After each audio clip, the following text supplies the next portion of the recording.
Everyone, welcome to this spiritual awakening and personal power journey where I talk you through a whole range of ideas that help you on your journey towards liberation, freedom, happiness, health, well-being, all sorts of different byproducts that you can get when you set your mind to going on a 30-day journey and building up the momentum and starting to see those changes in your life. So today we're going to look at, as we now head into the third phase of the 30-day program, are practical ideas that you can deploy as you start to shift and change. And many of these come from psychology, positive psychology, psychotherapy psychology, models about health, wealth, happiness, and spirituality. So today we are looking at inner child work. So I'm just going to pull up the card. So because for some reason, some of my cards aren't in the pack. So we have, okay, so we are pulling up the Page of Cups. So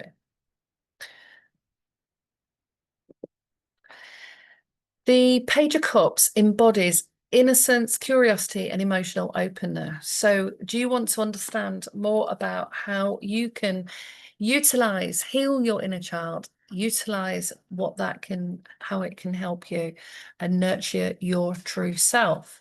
So the Page of Cups embodies innocent curiosity and emotional openness, qualities of the inner child. The card invites you to reconnect with your playful, intuitive, and vulnerable self, reminding you that healing comes from embracing those parts without judgment. What message is your inner child trying to share with you today? So let's explore the sacred journey of connecting with your inner child, the part of you that remembers wonder, creativity, and pure emotion before the world taught you to hide or protect yourself. Healing your inner child isn't just about revisiting old wounds, it's about reclaiming your joy, spontaneity, and authenticity. So the Page of Cups shows us how to listen deeply to that vulnerable voice and treat it with kindness. When you nurture this part of you, you open the door to deep healing and empowerment.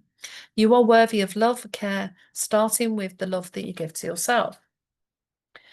So the affirmation to go with this, and like with the other sessions, I put the affirmation and the journal prompts under this video alongside the links if you want to work with me more deeply, one-to-one or in groups. The affirmation is, I lovingly nurture my inner child. I am whole, creative, and worthy of joy. Now, there is another theory in psychology, parent, adult, child. It comes from TA, which is transactional analysis. And so in that, it highlights these two types of inner child. There is the adapted child that has grown up with the strong conditioning and conforms to all the beliefs and values of the family and the situation they grew up in. And then you have the free child, the innocent, the curious, the emotional, open. So if you're struggling to be curious and connect with the qualities of the inner child and you lack fun and joy in your life, then there's a high chance that you've been living a more adaptive child. So sometimes we have to think about how we connect with that inner child part of us by having new experiences that maybe we loved doing as we were a kid and reconnecting with those, or becoming more playful and creative in our day-to-day life. So one of the tips, mental health tips for you, is think how you can do something today that is playful or creative, roller skating, painting, drawing, going out with your friends, doing playing video games, anything that sort of connects you with that sense of creativity and playfulness. Draw, dance, sing, or daydream, and notice how it feels to engage with your inner child. So what memories or feelings come up when you think about your childhood? And if this triggers some difficult memories for you and you need to get some support, you can contact me and we can do some work together, or find a therapist or a coach you can do some work with. Often, if we trust the process, we can start to breathe through some of the angst or the difficult feelings that we're feeling in that moment and connect with that, and then ask what that inner child needed as well. Because if you grow up in a stressful environment, or you're highly adaptive to how things were, then we need to be able to accept and honor our own feelings and parent our own child internally. That's taking our adult brain and being able to say to ourselves, it's okay, I've got you. Trust me. What is it that you need? How do you need to feel safe, or will help you feel safe to be able to go and do some of those fun things? What's the easiest thing that we can do to connect with our creative, playful self?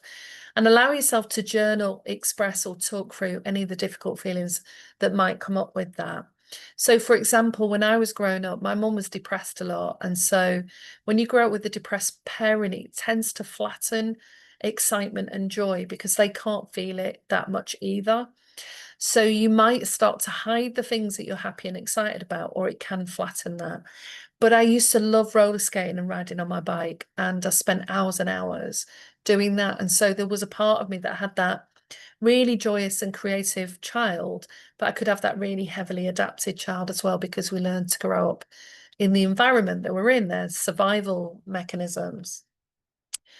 So how can you nurture the playful, creative part in yourself today, even if it was just making a recipe, getting messy, drawing, painting, chatting to someone, looking up some more information, a book that you've always wanted to get, cartoons that you used to love reading. I used to read a lot of Enid Blyton when I was a kid, and when I went into a bookshop recently, I saw one of the books, and it just brought back that feeling of adventure and discovery that I had every time I used to open the pages. And then what would your inner child want you to hear or believe about yourself? So if you find that the voice becomes critical, that is your inner critic that's sort of taken over, because your inner child is usually non-judgmental, loving and kind, because that's how kids are until, they have those experiences where those personas get, where they have some hard experiences that have an impact on the way they feel about themselves. And then that internal critic and that judgmental idea starts to settle in. So there's a few people in my therapy training that I came across, Babette Rothschild, who wrote a lot about childhood and experiences that we had, and also quite a few books that we created that I'll put in the links below, where there were stories that we could use with kids who were struggling, having difficult times, that are growing up in complicated or families that, were complex, had a lot of issues going on. And Margot Sunderland, I bought quite a few of her books when I was actually working with kids at school. And what was fascinating is when I was working with young people, I started to see their resourcefulness and how they were coping with their environments. And that gave me a lot of hope for the work, as well as the challenges that they were facing. I think we need to be able to hold both ideas, is that we could have had lots of challenges and may have got shy and shut down, but we would have also developed coping mechanisms and resources that helped us survive that environment. And we need to celebrate that as well, and not shame ourselves if we've still got things that we struggle with. So that book recommendation is Homecoming: Reclaiming and Healing Your Inner Child by John Bradshaw. And the song recommendation is by Kitaro, Child of Light. So as we know in research, psychotherapy research highlights the importance of inner child work for resolving childhood trauma and fostering emotional resilience. Studies show nurturing vulnerable self parts promotes self-compassion, reduces shame, and supports overall mental health.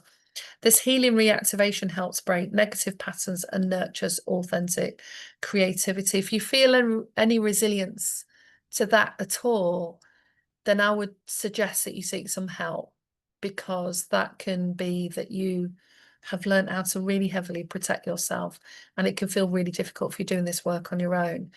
Other than that, write a story about, create a story about a child, and a child that's doing all the fun things that you wanted to do.